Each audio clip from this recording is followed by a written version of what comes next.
capacity. So, yung ating yung talagyan ng ating mechanical set, power set, ating body. Kasi na yan. So, ating release valve para ipigit na karoon ng proper pressure sa ating compressor.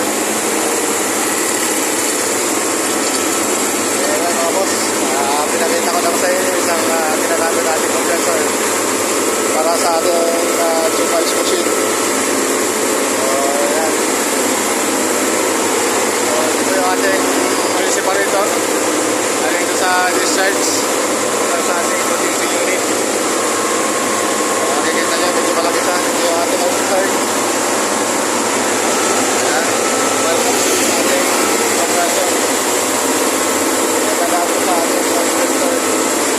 So, ayan, mga boss, wala po ang araw natin. So, kailangan po natin ay malutar po ng araw, content. At hindi tayo makapagal sa labas. Sobrang lakas ang ulan.